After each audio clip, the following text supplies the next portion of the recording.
तुम्हें लगता है कि तुम जिंदा हो, या तुम्हें ये लगता है कि ये वीडियो देखने का डिसीजन तुम्हारा था जो तुमने अभी डिसाइड किया? गलत। साइंस कहता है कि तुम एक बायोलॉजिकल पपेट से ज़्यादा कुछ भी नहीं हो। जिसे तुम मैं कहते हो, वो बेचारा तो कभी ड्राइवर सीट पे बैठा ही नहीं है।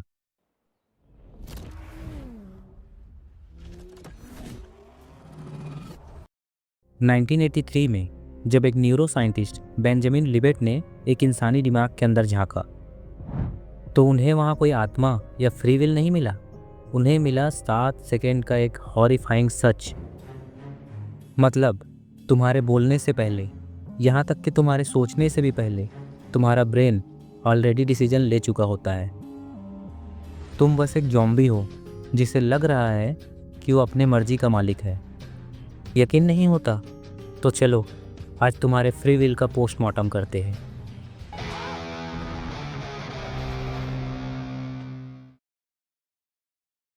नमस्कार दोस्तों, आर्कमिस्ट में आप सभी का स्वागत है। फ्री विल, या कहूँ तो आपकी डिसीजन लेने की आज़ादी। तो 1983 के उस एक्सपेरिमेंट में हमने देखा कि कैसे हमारा ब्रेन हमारे डिसीजन लेने से पहले ही डिसीजन ले चुका होता है। मतलब जिसे हम एक इंस्टेंट लिया डिसीजन समझते हैं, एक्चुअल में वो 7 सेकेंड पहले ही डिसाइड हो गया होता है। अब आप कहोगे, यार ये सब तो लैब की बातें हैं, रियल लाइफ में तो मैं ही अपनी मर्जी का मालिक हूँ। मान लो आपको भूख लगी है, आपने अपना फ़ोन उठाया, डोमिनोज खोला और एक कॉर्न पिज्ज़ा ऑर्डर कर दिया। तो क्या ये आपकी फ्री विल थी? इसे आपने चूज़ किया है? रुको, इसे थोड़ा रिवाइंड करते हैं। मेन्यू का प्राइस पहले से फिक्स था। आपके जेब में रखा 500 रुपीज़ फिक्स था। 2 दिन पहले आपने अपने इंस्टा फीड पे एक रील देखा जहां आपके दोस्त पिज़्ज़ा खा रहे थे, और सालों से आपका इसके लिए प्यार। ये सारे फैक्टर्स पहले से ही फिक्स थे। आपने बस इसके अकॉर्डिंग ऑर्डर बटन को प्रेस किया है और रिज़ल्ट मिला आपका कॉर्न पिज़्ज़ा। जिस पल आपने सोचा मैं ये ऑर्डर करता हूँ, ये ख्याल आपने क्रिएट नहीं किया था, बल्कि ये ख्याल आपके ब्रेन ने इन सारे वेरिएबल्स को जोड़ के कैलकुलेट किया था। शोपेनहावर, जो एक बहुत बड़े फिलोसोफर थे, उन्होंने कहा था, man can do what he wills but he can not will what he wills. मतलब आप पिज़्ज़ा मंगवाना तो चूज़ कर सकते हो, लेकिन पिज़्ज़ा पसंद होना ये आपके हाथों में नहीं है। बेसिकली आप अपने डिजायर्स के गुलाम हो। चलो इसे एक गेम से समझते हैं। कोई सा भी एक नंबर चूज़ करो बिटवीन 1 to 9। अब इसे डबल कर दो। अब इसमें 5 ऐड कर दो। अब जो रिज़ल्ट आया है उसको 5 से मल्टीप्लाई कर दो। कर लिया? अब एक और नंबर चूज़ करो। अब जो पहले रिज़ल्ट आया था उसके साथ इसे 8 कर दो। अब इसमें 25 को माइनस कर दो। अब जो फाइनल रिज़ल्ट आया है ये वही 2 नंबर का कॉम्बिनेशन है जिसे आपने चूज़ किया था। मैजिक? बिल्कुल भी नहीं। ये बस मैजिक लग सकता है, लेकिन है एक मैथमेटिकल पैटर्न। ओके, अब आप अपना कोई सा भी पसंदीदा सुपर हीरो सेलेक्ट कर लो। कर लिया? अब उसके नाम के लास्ट लेटर के अकॉर्डिंग इस पे उसका कलर चेक कर लो। तो मैंने पहले ही उन सारे पॉसिबल लेटर को येलो कर दिया था, ताकि आप जो भी चूज़ करो येलो ही आए। ऐसा ही आपके डिसीजन के साथ होता है। आपको लगता है कि सारे प्रोसेस में डिसीजन आप ले रहे हो, लेकिन इसके पीछे का मैथमेटिक्स पहले से फिक्स होता है। ये मैथमेटिक्स की लॉजिक है, मैथ लॉजिक ही तो है। हम सबको लगता है कि हमारा डिसीजन उन पंछियों की तरह है जो आसमान में जहाँ चाहे वहाँ उड़ सकता है, आज़ाद। लेकिन इमेजिन करो, अगर वो पंछी किसी ऐसे पिंजरे में है जो बस 10,000 किलोमीटर का ही है, लेकिन 10,000 किलोमीटर का एरिया उस पंछी के लिए इतना बड़ा है कि उसके सलाखे उसको कभी दिखाई ही नहीं देता। You want these?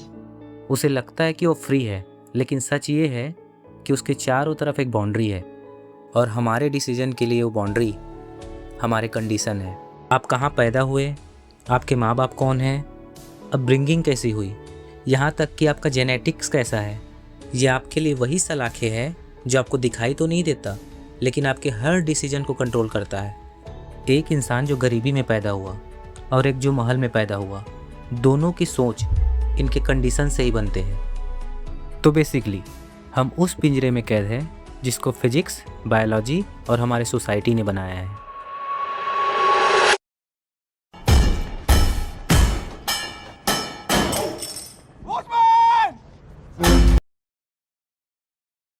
यूनिवर्स का एक फंडामेंटल रूल है कॉज एंड इफेक्ट, मतलब बिना किसी कारण के कोई भी घटना नहीं घटती। बिजली। अगर मैं पूल पे रखे एक बॉल को हिट करूं तो फिजिक्स के लॉ ये पहले ही बता देगा कि आगे जाके वो बॉल कहाँ रुकेगा। करेक्ट। अब बिग बैंग पे चलते हैं। जब पहली बार एक बड़े धमाके के साथ हमारा यूनिवर्स अस्तित्व में आया, उस धमाके ने हर पार्टिकल और हर एटम को एक डायरेक्शन दे दी।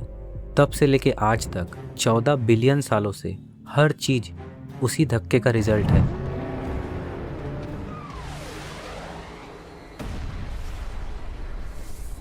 और आपका ब्रेन जो एटम से ही बना है और आपके न्यूरॉन्स में जो इलेक्ट्रॉन घूम रहे हैं वो भी फिजिक्स के लॉ फॉलो करते हैं। इसका मतलब ये है कि अगर हमें यूनिवर्स के हर एक एटम का पोजीशन पता हो तो हम मैथमेटिकल कैलकुलेशन से बता सकते हैं कि अगले 10 साल बाद आप क्या सोचोगे। जिसे हम फ्यूचर कहते हैं, दरअसल वो और कुछ नहीं, फिजिक्स का एक मैथ्स प्रॉब्लम है जो पहले ही सॉल्व हो चुका है। हम सब तो बस मूवी देख रहे हैं जो पहले से रिकॉर्डेड है। खामोश आए। हम सब तो रंगमंच की कठपुतलियां हैं। कुछ लोगों के मन में ये सवाल होगा कि क्वांटम मैकेनिक्स का क्या, वहाँ तो चीज़ें रैंडम होती है। बात तो सही है, क्योंकि एटम के लेवल पे हाइजेनबर्ग अनसर्टेनिटी प्रिंसिपल काम करता है, चीज़ें फिक्स नहीं होती। पर दोस्तों, यहाँ एक बहुत बड़ा कैच है, क्योंकि रैंडम का मतलब आज़ादी तो बिल्कुल नहीं होता। मान लो अगर मैं लूडो का डाइस फेंकूं और नंबर रैंडम आए, तो क्या डाइस के पास फ्री विल है? क्या डाइस ने सोचा था मुझे 2 लाना है? नहीं, वो बस अनप्रिडिक्टेबल है। मतलब हमारे पास 2 ही ऑप्शन बचते हैं, या तो हम मशीन हैं या तो हम रैंडम हैं। मुबारक हो, इन दोनों ही केसों में कंट्रोल हमारे हाथों में नहीं होता। और यही बात हमें सिमुलेशन थ्योरी की ओर ले जाती है। जैसे वीडियो गेम के कैरेक्टर को लगता है कि वो बस घूम रहा है, लेकिन वो एक कोड को फॉलो कर रहा होता है। सिमुलेशन थ्योरी पे मैंने डिटेल में बात किया हुआ है, उसका लिंक आपको डिस्क्रिप्शन में या इस वीडियो के लास्ट में मिल जाएगा। तो अगर इसे हम समझे तो शायद फ्री विल एक ऐसा कोड है जिसे गेम में बस हमें एंगेज रखने के लिए डाला गया है। अब सवाल ये है, अगर सब प्री डिसाइडेड है, हम सब एक पिंजरे में बंद है, तो क्या हाथ पैर छोड़ दे, रोबोट बन जाए? हाँ बोलो, नीचे देखो, हंसो, रोने लगो। नहीं, क्योंकि साइंस ने हमें एक और चीज़ दी है। फिजिक्स और मैथ्स सब कुछ प्रिडिक्ट कर सकता है सिवाय एक चीज़ के, ऑब्जर्वेशन। क्वांटम मैकेनिक्स में एक फिनोमिना है जिसे हम ऑब्जर्वेशन इफेक्ट कहते हैं, जिसके अनुसार जब हम किसी चीज़ को देखते हैं वो बदल जाती है, और यहीं पर हमारी जीत है। हम स्क्रिप्ट तो नहीं बदल सकते, लेकिन ये जान सकते हैं कि हम एक्टिंग कर रहे हैं। न्यूरोसाइंस के अनुसार हमारे पास फ्री विल नहीं होता, पर फ्री वॉन्ट तो है।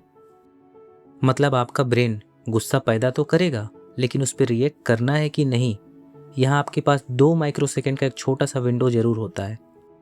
उस पल अगर आप अवेयर हो जाओ और पंछी बनने के बजाय उस पिंजरे को देखने वाले बन जाओ, तब आप पैटर्न तोड़ सकते हो। पापा, मैं कहानी सुनाओ। तो अभी तक हमने इस वीडियो से क्या क्या जाना? हमने जाना कि हमारा दिमाग हमसे 7 सेकंड आगे चलता है, हम ड्राइवर नहीं पैसेंजर है। हमारे पसंद और हमारे डिसीजन सब फिजिक्स, बायोलॉजी और समाज के लिखे हुए कोड पे चल रहे हैं। फ्री विल शायद एक इल्यूजन है, पर फ्री वांट हमारी ताकत। अब सॉल्यूशन सिंपल है। अगली बार जब आपको गुस्सा आए या पिज़्ज़ा ऑर्डर करने का मन करे, तो बस 5 सेकंड रुकना और खुद से पूछना, इसे मैंने चुना है या मेरे इक्वेशन ने? जिस दिन आपने अपने ब्रेन के पैटर्न को देख लिया, उस दिन आप एनपीसी से प्लेयर बन जाओगे। तो कैसी लगी कहानी? अगर आपको ये वीडियो पसंद आया हो तो प्लीज़ लाइक, सब्सक्राइब और शेयर ज़रूर करना।